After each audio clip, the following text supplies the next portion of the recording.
InDigital is on a mission to improve the 911 industry. Our goal is to create something better to go above and beyond the current standards. Our passion for creating the most advanced, well-designed solutions led to our position as an industry leader in next-gen core services.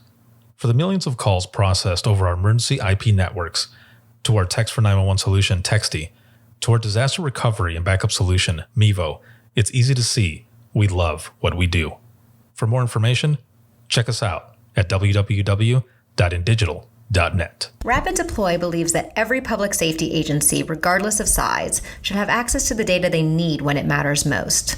That's why since 2016, our mission has been to reduce emergency response times and improve public safety. We are the industry's only integrated emergency response platform. Our web-based cloud platform includes analytics, mapping, dispatch, and mobile apps, purpose-built for 911 in the 21st century. Visit www.rapiddeploy.com to learn how we enable effective, efficient, data-driven emergency response. If Within the Trenches has ever taught you something, open your eyes to what it is like to be a 911 dispatcher, or has inspired you to become one, then help support us and join our Patreon. Get exclusive bonus content, one-of-a-kind swag, discounts on merchandise, ad-free early access to new episodes, and much more. To join, please visit patreon.com/WTT podcast. And if you're an industry partner, we have something for you as well. And now, for the show. This is Jordan, and you're listening to the Code 7 Podcast Network.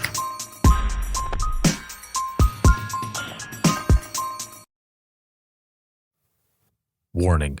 This episode contains the 3 A's of podcasting: adult content, adult language, and awesomeness. You've been warned.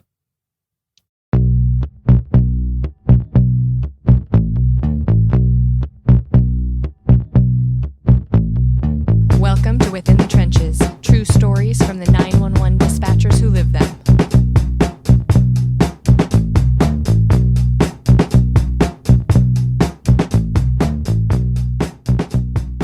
Hey, what's going on? This is Ricardo with the Code 7 Podcast Network, and this is going to be an InDigital exclusive episode of Within the Trenches. This episode is sponsored by not only InDigital, but also Rapid Deploy. And man, there's been so much stuff that's going on. So I'm recording this now on October 23rd, but when you see this, it's going to be after IPSTA conference and a few other things that's going on. So if you hit up that IPSTA conference, I hope you enjoyed it. There's a lot of amazing speakers that were there. You've got Doug Showalter, you've got Tracy Eldridge. She's doing a session on Next Gen 911 and when it's there, you know, what's next? Where do you go from there? She's also the creator and host of On Scene First. So I hope you enjoyed that session, as well as, again, Doug Showalters, Nathan Lee was there. And there were so many people, and it's going to be good. Today, actually, I'm doing a rehearsal with all of them for the sessions. So it's powered by Within the Trenches Media on Crowdcast, same place where we do the Dare to Be Great conference. So excellent time. And I'm just returning from Florida. I was out with the Denise Amber Lee Foundation, and we were working on a lot of different things. So by the time you see this, you will have heard the announcement that's coming from them and myself on some stuff that we're working on. So I won't say it here.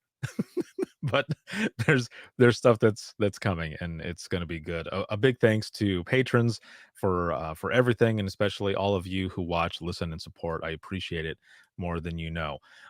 So my guest today, I've been waiting for this, for us to do another one, and it's been a while since I've had him on, and I'm really excited for this. This is also going to, not only recap on stuff that's happened since he's been on, but also we're going to be talking about Hurricane Sally, the effects, the impact, everything that happened out there in his center and the surrounding areas as well. So my guest today is Dan Wright, and he is the deputy director out at Baldwin County 911 out of Alabama. Hey, what's going on, man? Good morning, Ricardo. So for those who are watching and listening, as I mentioned, this guest, Dan, he was on a while ago. So you and I were talking here right before we started recording and stuff, and I mentioned to you that the episode that you were on was episode 8. This was February 15th, 2013. OG, baby. Yeah, that's right. Man, I need to make some shirts for those like first 10 and put that on there, like, yeah, guest OG or something like that. I'm gonna work on that. That would be awesome. But yeah, so when I first started this, my co-host at the time, I consider her my forever co-host because we had a lot of fun and stuff, and she started being my co-host on episode 5. So we were early on in that as well, and that was Whitney. She's now the deputy director over there at our center. And Wow. yeah, she's moved up, man, in the rankings. She's doing amazing over there. So I don't even remember how we got involved. But there was something that had happened back then. So the episode that we did, episode 8, we go back in time from there to April 27th, 2011, when there was Hmm. a storm of tornadoes that destroyed the surrounding area. And we were talking about that because during that time you were the director out at Chilton, right? Correct. Now, looking at the information that was on the blog post, we also discussed with you um, how there was an area in Montana and the Upper Peninsula of Michigan where they suffered this problem where their EAS systems ended up getting hacked, and they were warning of the dangers of a zombie uprising. Do you remember that? I do now since you mentioned it. I read that part of it and I thought, what? I was like, so I was kind of skimming through the episode and listening, and yeah, it was very easy to find on the internet. But yeah, that was an excellent episode, and interesting that we talked about all these tornadoes back then in that area, and now we're going to be talking about another storm, and so we kind of got a pattern here going. Wait till something bad happens and call Dan up. Yeah, I know, right? It just happened to happen that way. That's interesting. Or maybe I'm the problem. Right, you're the magnet, man. It was over there at that county, and now over here. But no, for those who are watching and listening, just a kind of a summary on your public safety background. How did you get involved with public safety? So I got involved in the fire service because my best friend lived next to one of what's become one of my good friends now, who was a volunteer firefighter. Saw him going on the calls, was intrigued, got involved right at 18 years old.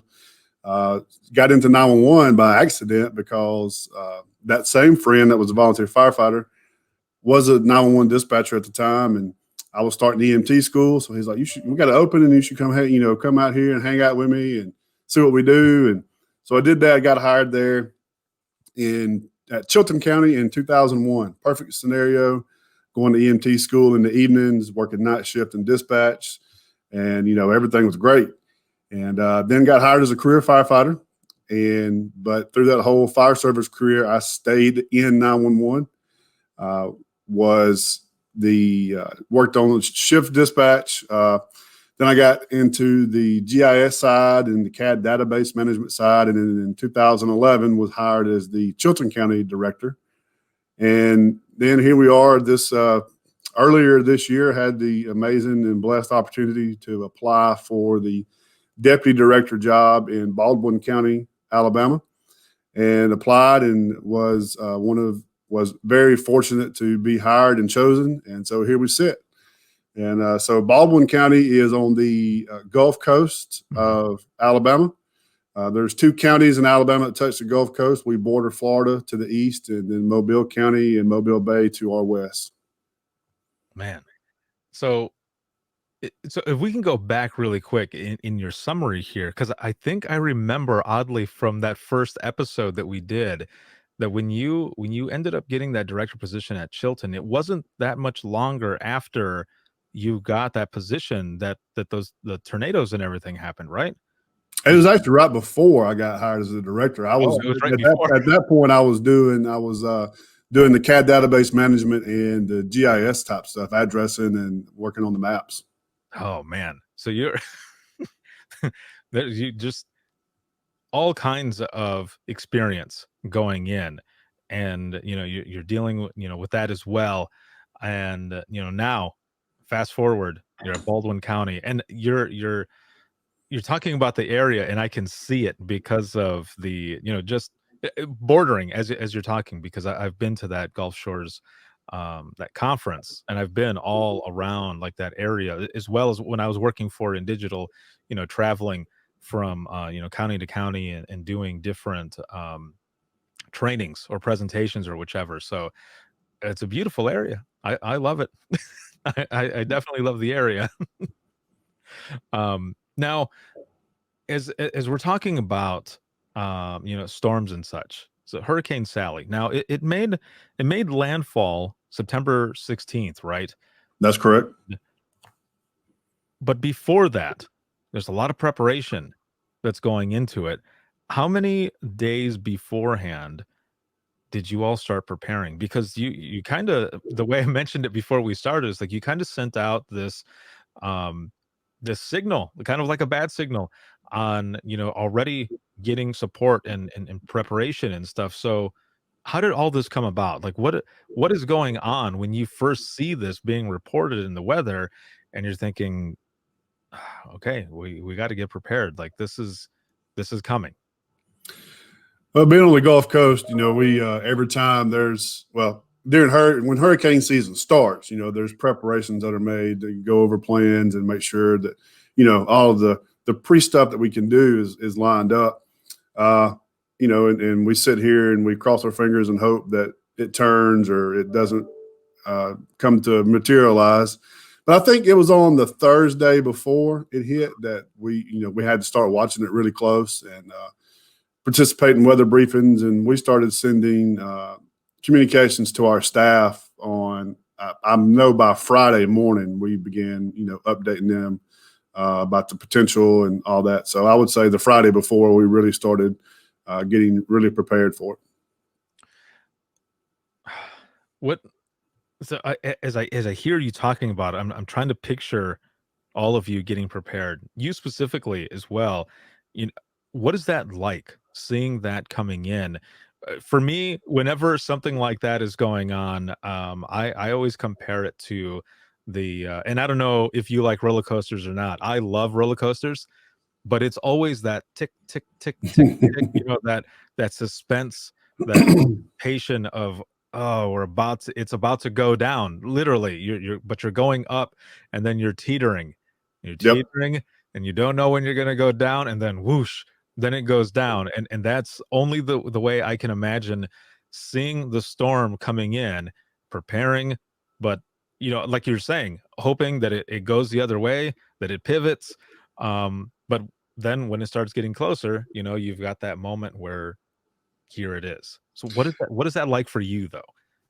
This being my first hurricane experience, it was, I don't know that I've processed all those feelings yet. Mhm. In central Alabama at Chilton County, we dealt more with tornadoes and the occasional ice and snow threat. And all of you northerners, don't laugh if it ices or snows 1 or 2 inches in central Alabama. It shuts everything down. Mhm. But tornadoes are a different beast. They're just as destructive, but it's quick and out of there. You get a 2 or 3 day lead on, you may have severe weather, and then the day of the event, you're talking about a 1 to 2 hour window maybe that your community is affected. So this hurricane preparation and duration and response was a new experience to me. Even with my fire service career, we get called to a house fire and it's all quick. It's, wham, bam, and it's over. But so I guess the suspense, like you just alluded to, about climbing the hill and the tick, tick, tick, it's like with every weather update, that's another tick on that going up on the roller coaster.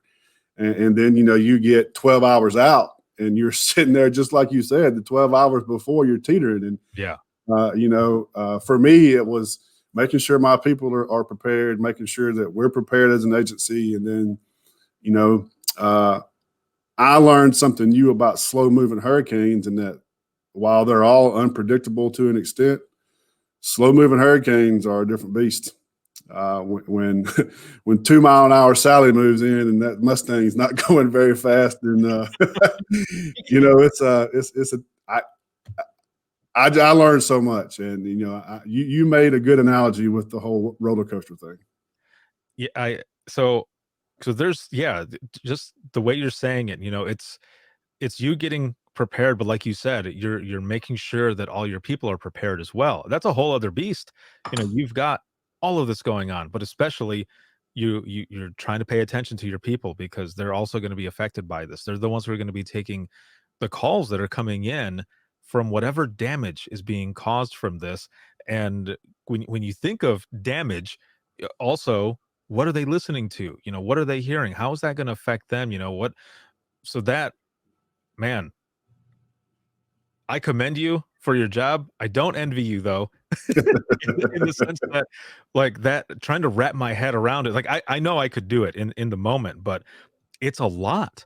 And like I said, I commend you for that because yeah, you do have a lot that you have to be paying attention to. So, kind of focusing a little bit on your people here. What are some of the things, like you said, that you have to make sure that they're prepared for?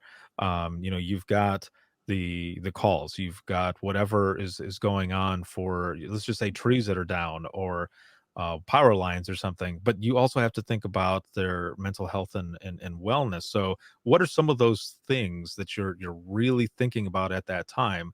Let's say 12 hours, that you've got that window. What more is it that you're thinking about in preparing them? So we'll play on that 12-hour window. And I'll start by saying, we learned a lot. We as with any event, there's things we could have done better. But at that point, we're making sure that we have what at the time, based on the latest forecast, we have adequate personnel within the center, so that we're not expecting them to come to work during the middle of the eye wall hitting. We did, if you remind me, we did work with the Weather Service and some GIS stuff and do probably what would be considered by some not 100% safe during the eye wall. Whereas we tried to map out people and get them here during the eye wall. We knew how long we had. And anyway, so in that, before 12 hours out, we're just making sure that all of our plans and all of our ideas and what we're thinking and the forecast, and making sure we got enough food and supplies, and just all of those logistical things that go into ensuring that your people are going to be able to work. But at the same time, I was here, and everybody, no matter how much you try to focus in the back of your head, in some little corner back there, you're worried about your family at home. Right. So trying to ensure that your family's taken care of and they have the supplies they need. Yeah, exactly. That's one more thing that you're worried about as well, because you're there at the center. Everyone is there at the center. But you're thinking about your family out there. And if you're like me, which I'm sure you are, and a lot of those that work there as well, you want to protect your family too. Like, everyone there is your family, whether it be your public safety family or your immediate family who is at home. You're wanting to protect them, but you're not there. So yeah, so there's that added worry as well. If we can go back really quick for those who are listening and watching, who might not have ever dealt with a hurricane or don't really know about hurricanes, what is the eye wall? So the eye wall is generally the most intense part of the storm and where the highest winds are. And so that's where most of the damage is concentrated and occurs, I guess, at the greatest amount or the biggest amount of time. And then within the eye itself is generally a time of calm, and sometimes, if it's big enough, or depending on the organization of the storm, you can have sunshine and clear weather, calm winds. So as the eye moved through, and we worked very closely with the Weather Service, and once Sally showed herself to us and showed us the destruction that she was bringing based on the slow movement, we attempted to utilize some fire department resources and our GIS resources and determine whom we could possibly get to, what dispatchers we could possibly get to within the window we had of the eye being over their house or over the path to get to the center. And we attempted that, but it just didn't work. There was so much destruction we couldn't even get to anybody that we tried to. Oh, geez. It it just sounds like so much chaos, especially, being in that time limit, knowing that you've got a limit that things are calm at the moment. Mhm. There might be some winds, like you said, but it's not anything like what you were dealing with already in from the beginning of it. So you're calling all over the place trying to get all this stuff done. So that's got to be intense as well. I can only imagine the adrenaline going as you're trying to get all of this taken care of in that time limit. Now you mentioned, the destruction and all. Was there a moment during that time in the eye of the storm where that calm is that you step outside and look around and see what has happened already? Um, and if you did have that moment, what was that like? So I was able to, uh, I guess the weather nerd in me, I Yeah. forced myself to go outside while I was watching the radar, of course. And when I could see the loop of the eye wall that was over our center, I went outside, opened the door. I didn't go outside. I opened the door. Yeah. Uh, so the way our center is set up, the wind was coming from the east to the west. So when I went to the back side of the building, it's on the west, so it was blocked, somewhat blocked by the building itself. But anyway, I went out and peeked through the door and because that was my first hurricane, and was able to see what part of the eye wall affected us. And then once we got in somewhat of the eye, the way it came in, we didn't get truly in the middle of the eye at the actual center. But yeah, I went and it was completely surreal. I mean, the wind was changing directions. There was no rain. Still windy, of course, but and it was in a matter of minutes almost that changed. Wow. Now, during this time, are you on lockdown? Like, is that part of because I asked this because I have friends, out of Florida and out of Texas, and we've talked about some of this stuff as well. And when I can't even remember which one it was, but this was out of Florida, and a friend of mine, I remember she posted that she got her page, and I had sent her a message, and I said, my thoughts and my prayers are with you and your family and all of your public safety family as well, because that page that she was talking about was she was one of the supervisors there and trainers, and she had gotten a page that she needed to go in to the dispatch center because they were going to go on lockdown, um, so that they were all going to be there, and they were going to work through the entire thing. She had to find a spot for like her kids. Her kids went with her parents, and she goes, this is nerve wracking that I'm not going to be there with them, but I also have a job to do, and I have to be there for those that are in the public and those who might be out on the road. Now, after a certain amount of time, nobody was out on the road because it was just too dangerous, to send anybody out. There was no way that they were going to be able to do it. But that's why I asked: was there a certain time where you kind of did a page as well, where you were having people come in safely, of course, because it was going to be time to lock down, get ready for everything that was going to happen? Yeah, we implemented that on, if I remember correctly, Monday.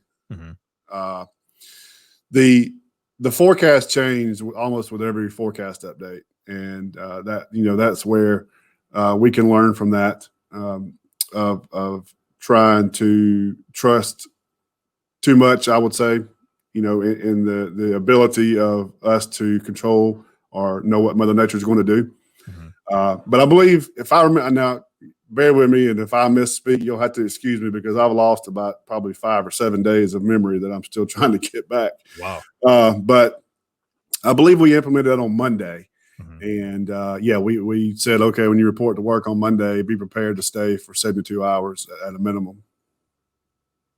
Man, even that, so now they know that information, and they got to start preparing themselves and everything to go through what's going on. So now at what point then did you send out, because there was and I'm pretty sure we were talking about this right before we started. I'm pretty sure it was on LinkedIn that I saw an article that you guys were looking for help. Now, was this before, in preparation, or was this after everything had happened? That was after. It was after. So during the event, so me and our director Joby, we were here, of course, on Tuesday evening overnight, and we had been meeting with each other and just updating, and he was working on a lot of other logistical things. I was handling dispatch. My role here as the deputy director is I'm over the dispatch operations. So,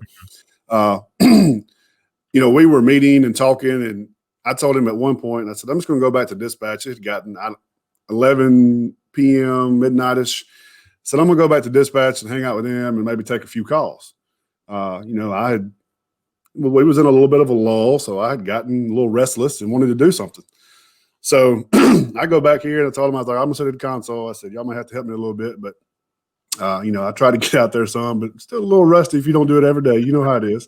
Oh, yeah. And so I sat down and was like, okay, I'm going to take a few calls. So I sat out there and got my laptop set up. I was watching the EMA chat, and I was rocking and rolling. I was in my element. Mm-hmm. And then all hell broke loose. And Joby tells a story and says he was up there working, and he realized that I hadn't heard from Dan in a while.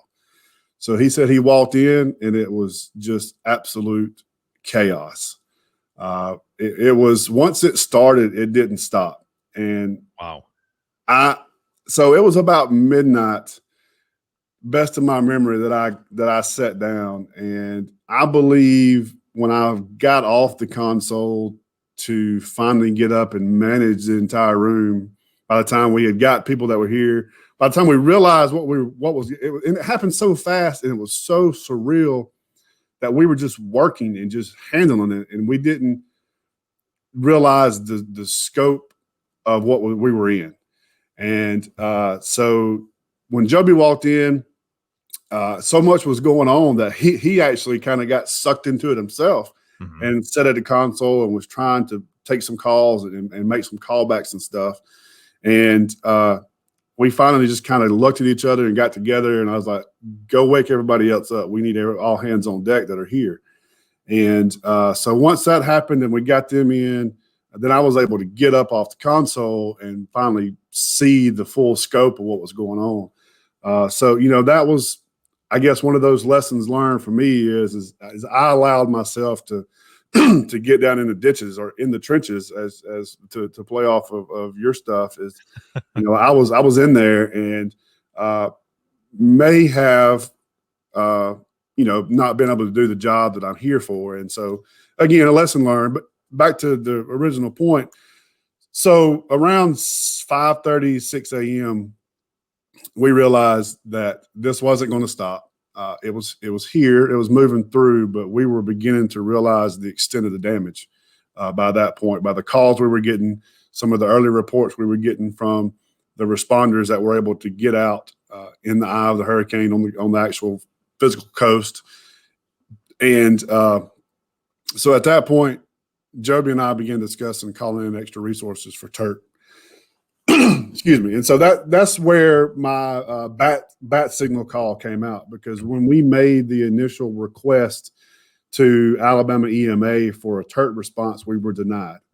And so we began discussing it. What are we going to do? How do we do this? And, we were frustrated, and I was in it. Joby had seen it. We knew what we were experiencing. And so we carefully crafted that message to ensure that because we knew what was going to happen. We knew when we put that out that people were coming. Right. But we carefully crafted that message in hopes that those that did respond would go through the process we had set up so that we didn't have a lot of freelancing just showing up. And luckily, through my amazing professional network, it got to the right eyes, and the correct process began and we got the true TERT response that we had requested and needed. It was like wildfire. Like you had put that one out, and then I saw it popping up everywhere, and I saw people responding, and I thought, man, there's something really going on over there. At one point, I was gonna I was gonna send you a message to see if you were okay, and I thought I need not to, because they're doing their thing, and he won't get back to me anyway. But I was shooting you guys, some prayers and good vibes, because it was just, you could tell just from the way it was. And I'm glad that it all worked out to where you were able to get such a big response from that as well. Now, to kind of talk about these, going back to these calls that you talk about, I want to show a video here.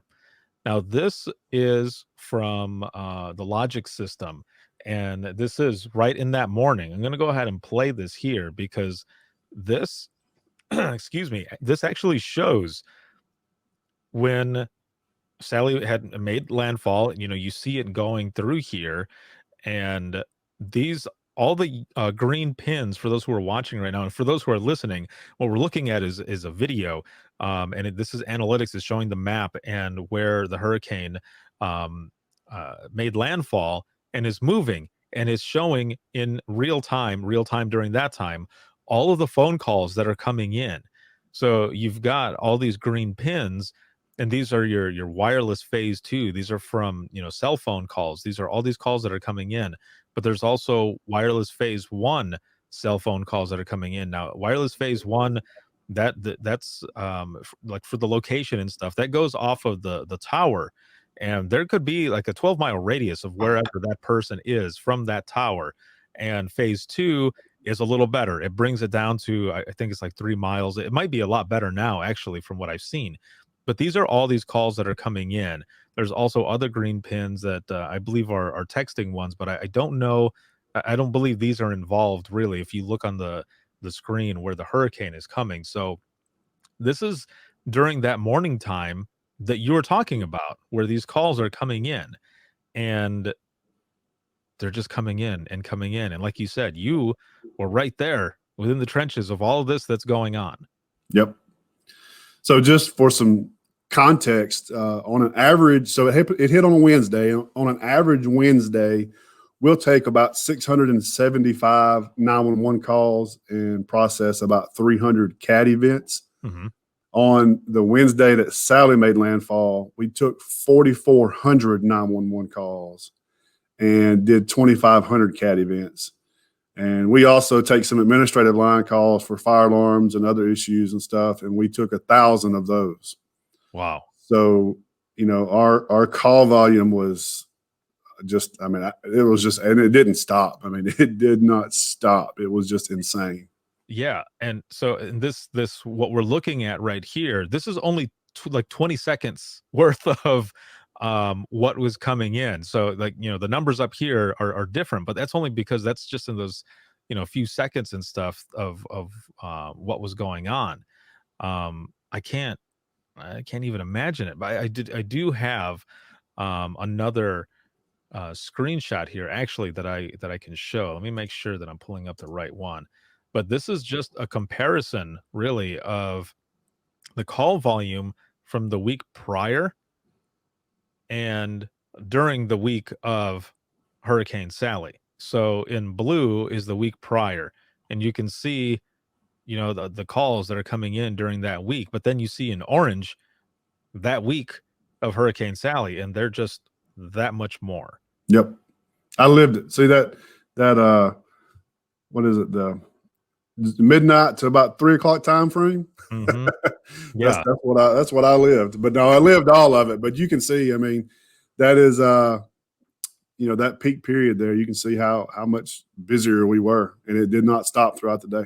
Right. Now, what types of calls now are you taking? Is it trees that are down? Are they, trees that have fallen on people's houses, or wires that are down, or just distress, signals, calls from people? What are some of the things? And of course, if you are comfortable enough, talking about it, what what are some of the types of calls during that time that all this chaos is going through, that you're sucked in there, um, that you're taking? So all of the above to answer your question, but I mean, some of the calls that I took that I can speak of specifically, we took many calls from people that ended up being trapped in their homes or wherever they were. Took calls from a guy on a boat that decided to ride the storm out in a boat and was trapped in his boat. And all of these were after the fire departments and EMS had stopped responding due to the high wind speeds. Took a call from somebody in the condo that was actually on the actual coast that heard windows breaking during the call. She called and said that, they were scared to death and windows were breaking and didn't know what to do. And while we were on the phone, heard another window break. And, I'm envisioning that they're in a high-rise condo, Gulf front, with the big ceiling to floor pane windows. And probably one of the calls that stuck with me the most, and I did get to find out that they were rescued, was a family that called, and they said they had decided to leave their mobile home because the storm had gotten so bad. And they called and didn't know where they were. Luckily, we utilized Rapid SOS, and I was able to use Rapid SOS and Wireless Phase 2, and actually had to get their home address and ask them where they went, how many turns they made to confirm their location, because what they were giving me wasn't where they were showing to be. And they had left home to try to seek shelter in a more sturdy building.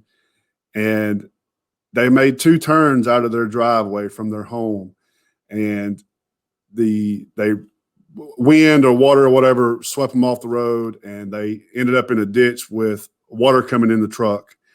And they had I believe it was a 1-year-old in the vehicle with them.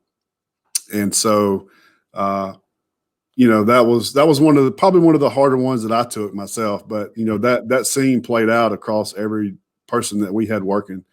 There were people asking, what do I do? Water's coming in my house. My house my roof's coming off. At that point, all we can do is, for the first time in my career and the first time in many of our people's career, they told people that we can't send anybody. Nobody's coming to help you. Right. And, at that point, we are the only hope that they have, and we become the first responders. We're the only one telling them what they can do and to give them help at that point. So the process we use is we told them to seek refuge the best they could. If water's coming in your house, get to the highest floor, highest thing you can. We get to confirm their address, take their phone number, get their name, and tell them that, we or the responders will follow up with you just as soon as it's safe. Oh, sorry. I'm getting a little, thinking about it, getting a little emotional, because I can't imagine.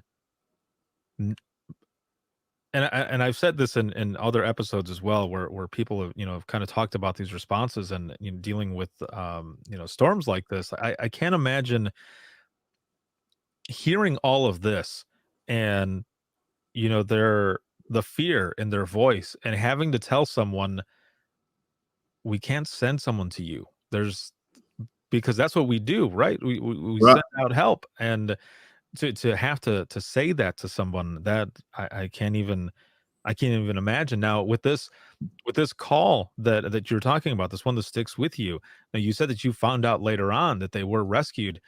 How long then, between that call, did you find out that they were eventually rescued? I don't remember exactly, but I think it was 3 or 4 days later. Oh man. And yeah, that one being one that sticks with you, those days are just in the back of your head. I wonder, and I hope that that they were rescued and that they're okay. It's you said in the beginning, or just a little bit ago, that to that you apologize for some of the events because you're still trying to get some of that memory back. And I can imagine that when something like this happens and it's chaotic like this, and you're just going and going and going and going, it's not exactly like a blackout, but you're so focused on what's going Mhm. on that when you're done, it's like, what happened? How Yep, did we get here? exactly. Uh, Now, to kind of talk a little bit more about, about Sally here, I had found this article because this is stuff that I didn't know was that so Hurricane Sally landed and it was in the same spot as another hurricane, Hurricane Ivan, 16 years prior, and it was also pretty much to the day, right? 16 years to the day. That I don't even know what to say. That is just eerie that something Yes. like that would happen, and it has here in the article. It says their distances were only about 15 miles apart or something like that, but they made landfall early in the morning. Also about 3 hours apart. Ivan was at 3 or something. Sally was shortly before 6, and Ivan was a Category 3. Sally was a Category 2, but still at a 105 miles per hour. The difference here is that Ivan was moving fast Yep. through the area. Sally, like you said, only 2 miles per hour. As humans, we move what 3 to 4 or something like that miles per hour. So you can walk faster or whichever, or running or however that's marked there, but going faster than this hurricane. So at 2 miles per hour, 105 miles moving 2 miles per hour in distance, but the winds at 105 miles per hour, that damage, like you were saying, as well, is just devastating because it's just there. Yeah, it's just relentless, and it was moving so slow. There was so much rain that fell. While there is some structural damage from the wind itself, but a lot of and of course on the immediate coast we had the flooding from the storm surge, but a lot of the issues that we encountered were the trees down across the roadway, trees on homes, and it just made a bad situation even worse. How slow it was moving, and a 12 to 15 mile an hour moving that is 105 miles an hour is. I'm no hurricane expert. I'm afraid I will be by the time my career is over, but the the damage is just different. Definitely. I just looking at the way everything is set up here, I can see how it would just be more destructive just because it's hovering there for so long. Now you're going through all of this, um, and the right people got the message. Everything was set up. What was that response like? What was the response like from those in TERT? I've seen pictures. I've read some different posts, and it looks like you just all really like connected throughout that time with that response. The TERT response was amazing. I can't even begin to thank all of those that were willing to respond to that enough. And so the whole goal of TERT, and this is another lesson learned from me, is that the whole goal of TERT was to come in and relieve our people, Mhm. and we 100% accomplished that mission. Yes, there were hurdles and bumps along the road, but we 100% accomplished that mission, and the response from TERT, them coming in, just coming right in and becoming part of our family and becoming part of our organization, learning, being willing to learn and do things on the fly, and it was nothing short of amazing. That's just I don't even know how else to say it. And it looked like it from all the posts that I've read and I've seen. It was definitely just an outstanding experience for everyone, in the sense of that response, not the hurricane but in the sense of the response, the almost instant camaraderie there as well, people being willing to jump on, like you said, and learn what they needed to learn, and to get in there and to get that relief for your crew that was there. Now once that relief, um, and that response happened, what now happens with your crew?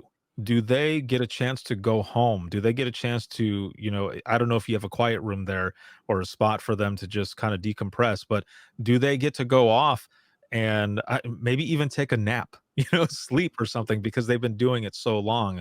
What now happens when those have arrived and your people, your crew, what happens with them now? So the way we worked it is we ordered enough resources so that we could staff all of our consoles, knowing that those that were coming in wouldn't be fully adapt to what we do every day. So we brought in enough to have extra staffing. And so what we did is we normally staff with 8 of our own personnel. So we brought in enough resources that we were able to staff. We have 13 consoles on the floor, and we reduced our daily staffing per shift to 4. Mm-hmm. So the TERT personnel made up the other 9 positions each shift, and our people filled 4 of those spots, and that allowed us to give people time off. There were a few that had to stay here a couple of extra days simply because they didn't have power at home or whatever their individual reason was, but we gave them the opportunity to go home if they were able. I can see that, some of them might not have wanted to go home. It's almost like the same thing where, for example, you're taking a domestic call, or a hostage situation, or anything like that.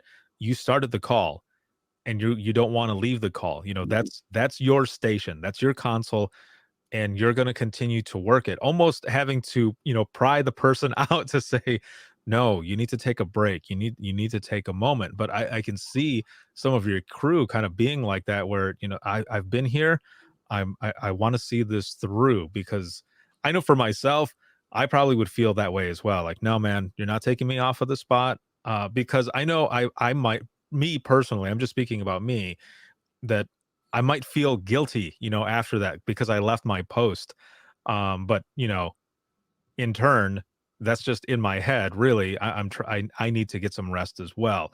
So I can see some of your crew, might be like that, where they didn't want to leave, but it was better for them. Yeah, we experienced that, and that's one of our lessons learned is Joby and I. So Joby went through Hurricane Michael, over in Bay County, Florida. So he had already been through this a lot. he knew what to expect, and that was one of the things that I didn't do once we made that TERT initialization. Is I didn't do a very good job of explaining to my crew what they were here for and why they were here. And we experienced that. They didn't want to leave. This is my console. I can do my job. I don't need somebody else to come in and do my job. And so a lesson learned, we'll address that, and I'll do a better job at that, of expressing that in the future. And we will have a full understanding. Well, everybody here does now, but we'll have a full understanding of what TERT is for and the reason that we utilize that resource. So, that was, again, that's on me. Lesson learned. Now, so we're what, we're over a month now from when all this happened, and what are some of the things that you're dealing with now? I mean, is there still a lot of, I guess, reconstruction of a lot of the area, or even, for your crew, are all of you, I guess basically what I'm getting at is, what's the aftercare, up until this time? Like you were saying, you're still trying to remember, a lot of some of the stuff that happened, maybe even process some of those things as well. What is part of that aftercare then? We started aftercare before Sally was even gone, really. We're very fortunate in that our director Joby has a lot of resources and relationships. I'm very fortunate in that I do as well. When you're in the business for 20 years, you just get to know people. And so we started the aftercare before Sally ever left. We started by, people want to come help. So we utilized our GIS resources and our GIS manager to help get logistics and volunteers in to help take care of our people. And by that, I mean, we organize resources to go help them tarp their roofs if needed. We organize resources to help them clean up their debris in their yards. The only thing that most of them couldn't do was get a tree off of a house, for liability reasons and such. But we organized those resources. We brought therapy dogs in immediately following the landfall of Sally. We organized some counselors to come on site and to talk to our people and let them know the resources that were available. We organized a massage therapist to come on site and provide massages to the people, and actually the TERT personnel got to reap the benefits of that as well. We just did everything that we thought that we could, within our power, do to ensure that we were providing resources so that our people could focus on their mental health and recovery and their family. That is amazing, man. I know I've said it like 3 or 4 times now, but I commend you. I applaud you with everything, that you've done and your response, and especially for your crew, with everybody that's there. And, that aftercare is important. And the fact that you started it beforehand, that is even better, because there is a lot of stuff that's going on. I have spoken to a gentleman about his therapy dog that he goes around, and also those who are there at the center who have experienced it. And just thinking about it in my head, having a dog there would have made a lot of the stuff that I had done a lot better, just because it does help. Oh, and a couple other things I forgot, and I apologize. Just like I said, some of this stuff comes back to me. So It's all good.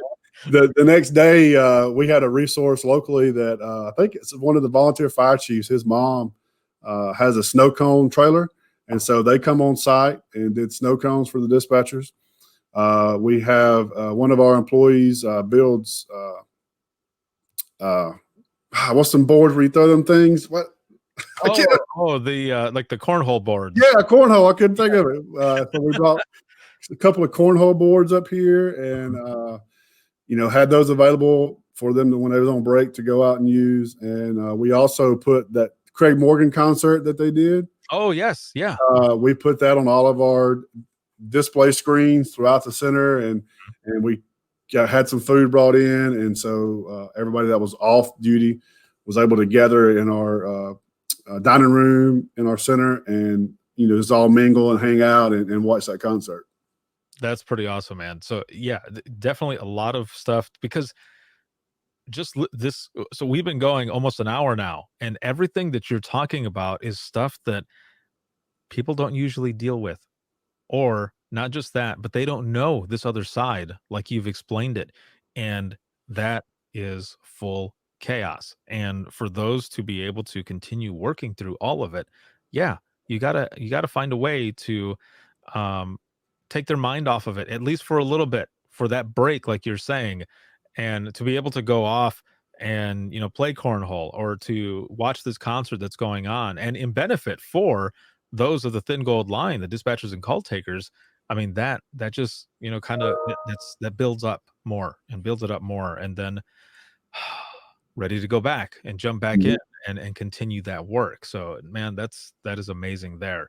I want to, before we wrap this episode up, I want to touch on really quick some of the other technology that you utilize there. Now, you mentioned in the beginning, when we were talking before we started, like you didn't really use a lot of the texting stuff during this event. However, you guys were actually getting ready to launch and tell people that this was available, and then bam, Sally comes in and kind of derails that a little bit. But So with texting though, there's a bunch of different ways that it can be used, and you had worked with the social media specialist that InDigital has. They were doing an article with different people on it about text for 911, and I've got some information here where I believe it talks about a different way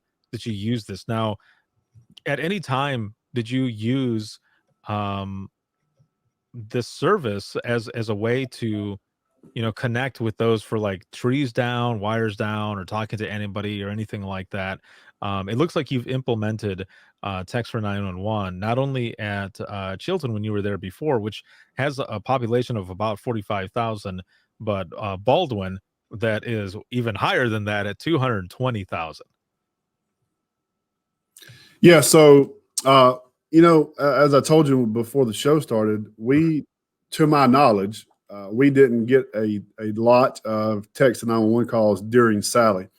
I do know that while I was on the console, I used the texting platform to try to reach out and check on people, or if we got a hang up call.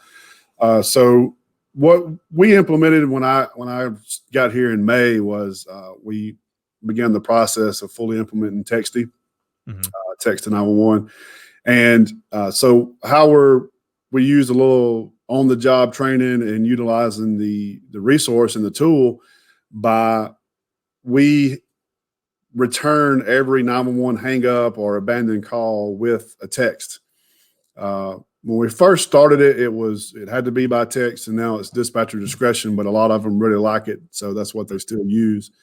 And so if we get a 911 hang up call, we return that by a text message, the canned responses that InDigital builds into Texty. And then, we get a lot better success rate or response rate, I should say, utilizing that platform.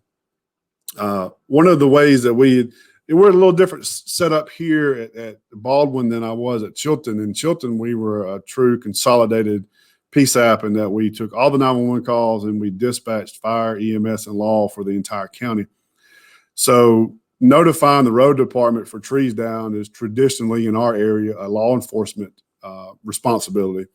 So in Chilton County, we during one of our thunderstorm or tornado events, I don't recall specifically what it was, but we set up with the road department, the county road department, that we would notify them during those long-term events or the expected events of trees down by text message. And it worked really, really well. So that's definitely one of the use cases I would be an advocate for, is if you're notifying the outside agencies of stuff like that, especially when you can pre-plan it for an event, it works wonders to not have to tie up that phone resource. That's what I like about the system as well, is you don't tie up that phone resource. Now, when we're talking about this, your butt dials, hang up calls, all of that stuff, and you're initiating a text from 911. What is the comparison, I guess, between the amount of those outbound, if you will, messages versus someone who's actually sending a text to 911? Like it's the person like me with a phone, and I'm actually texting into you. What is that comparison then? How does that work? Are you talking about initiating the call by text? Yeah. So for you, if you initiate, that would be like a text from 911, but Right. the caller initiating to you. What's the difference there? In I can only imagine it's very few that you would get. It's few. It's few. And early on, I was, as a director at Chilton, I was very concerned about being bombarded with text 911, but it just hasn't materialized to be that. It just hasn't. I think 911 did such a good job over the years of call 911 that still is what's in everybody's head. Right. And it's not, it's not widespread nationwide yet, text 911. So we're a tourist area, especially on the coast, Gulf Shores, Orange Beach, well, in other parts of our county as well. But we get a lot of hang up calls, and I may be getting ahead, but I think you've got a graph to show about the number of outbound text messages we did after the beaches opened back up from COVID, and everybody flocked to the beaches for July and August. You can see there that we were by far the number one user of Texty on the Alabama Next Generation 911 system for those 2 months. And that's simply because we get so many abandoned 911 hang-up calls, open line calls, because people are on the beach or they're whatever they're doing that causes them to call 911. Right. And because everybody knows, because we get the same calls everybody else does of your car warranty and all these other spam calls. Nobody answers an unknown number. Right. And we're just getting a much better return rate or answer rate with a text message. And 99% of the time it's, "Oh, I'm sorry, that was an accident," and that's it. We're done. That's it. Man, you probably have some coming in from like the Floribama there. Music in the background. Depending where they're at in the building, that should go to Florida. Oh, okay.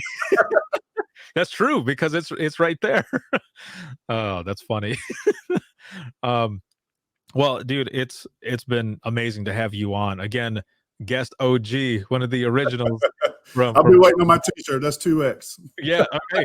I'll remember that. Yeah, because I'm going to work on something, man. This is going to be cool. But going into the wrap up of this episode, again, it's been amazing to have you on and hear your story and hear how everything just came to be, the entire incident, the event, from everything that you dealt with, your director to all your people and the response, the TERT response, and how everyone just came together working in this. And having gone through this now, this being your first one, and you mentioned, a lot of lessons learned. For those who are watching and listening, what type of advice do you have for anyone who might deal with something like this? And it doesn't have to be a hurricane. It can be a tornado. You've dealt with that as well. But any of these types of events where so many are impacted on it, and especially your crew that's working there, what is some of the advice that you might have for those to get into preparation and then some of that aftercare? You may see a presentation titled this soon, but I would say that most of us in 911, while we do a good job of preparing to take care of everybody else, that you're not prepared for the mutual aid you need. And, we are so overworked and we focus so much on our outward facing customers that I have learned during this event that I have not done a good job in my career at ensuring that all of our processes and procedures, and that we're prepared to let somebody else come in and do our job for us. And, we've gotten a ton of amazing feedback from our TERT resources that responded, and we'll take those and we'll use those and we'll be better prepared for the next time. And, that's what I'd say is that more than likely you're not prepared for the mutual aid that you're going to need. Perfect. It's always learning and just doing your best to be prepared in any way possible. That's awesome, man. Thank you again so much for being on. And the next one we do hopefully is not on a storm.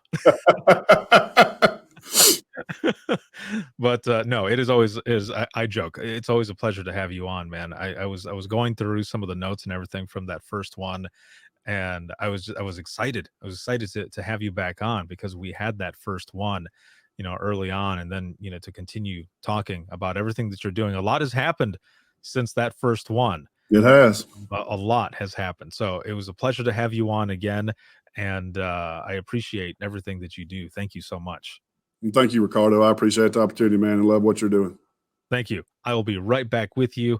And for those who are watching and listening, if you have any comments, questions, or you want to be a guest on the show, you can email us, and that is going to be wttpodcast@gmail.com. You can follow us on Twitter, that is @91podcast. You can like us on Facebook, that is facebook.com/within the trenches podcast. This episode was an InDigital exclusive, but is sponsored by InDigital as well as Rapid Deploy.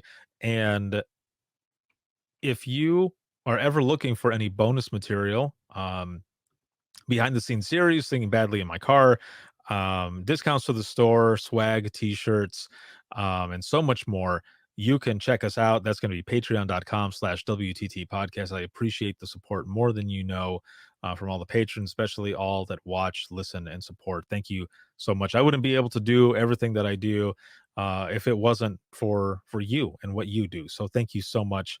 I appreciate it. And this episode can be seen on Facebook as well as YouTube. And you can hear the audio version on Apple Podcasts, iHeartRadio, Spotify, your favorite podcasting app, and withinthetrenches.net. Have a good one, everyone.